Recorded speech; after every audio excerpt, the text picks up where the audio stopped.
আপনি যদি নতুন আইফোন, ম্যাকবুক বা আইপ্যাড কেনার পরিকল্পনা করে থাকেন, তাহলে এই খবরটি আপনার জন্যই। খুব শীঘ্রই অ্যাপেলের একাধিক পণ্যের দাম বাড়তে পারে।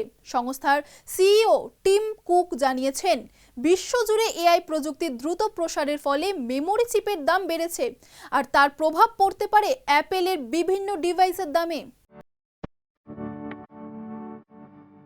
খুব শীঘ্রই আরো দামি হতে পারে অ্যাপেলের আইফোন, ম্যাকবুক, আইপ্যাড সহ একাধিক জনপ্রিয় ডিভাইস।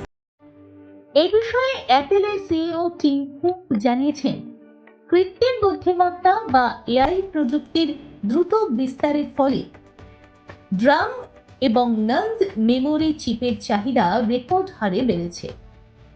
বড় বড় প্রযুক্তি সংস্থা এবং ডেটা সেন্টারগুলি বিপুল পরিমাণ মেমোরি চিপ ব্যবহার করায় বিশ্ব বাজারে সরবরাহের উপর চাপ তৈরি হয়েছে।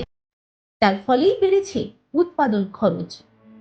পাশাপাশি এতদিন পর্যন্ত অতিরিক্ত খরচের বড় অংশ নিজেই বহন করছিল অ্যাপেল, কিন্তু বর্তমান পরিস্থিতিতে সেই বাড়তি ব্যয় পুরোপুরি বহন করা সম্ভব হচ্ছে না বলেই ইঙ্গিত দিয়েছেন টিম কুক। ফলে গ্রাহকদের উপরও বাড়তি খরচের চাপ পড়তে পারে।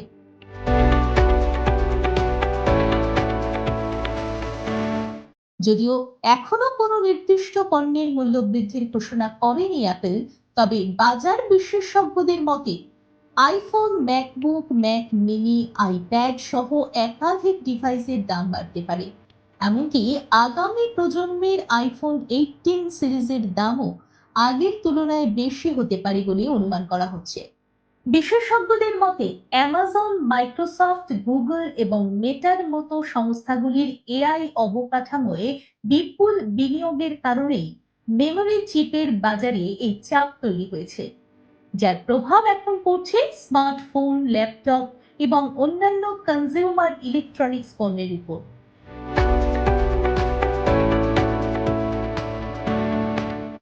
উল্লেখ্য, ভারত অ্যাপেলের অন্যতম দ্রুত বর্ধনশীল বাজার।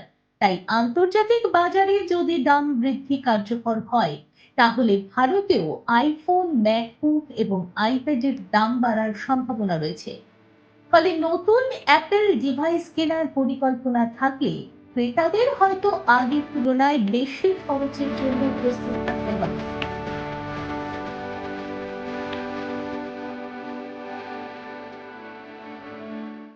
দেখুন এই সময়ের তথ্য ও চিত্র প্রতিদিন রাত ৯টায় ও সকাল ৮টায় শুধুমাত্র চ্যানেল ওয়ানে।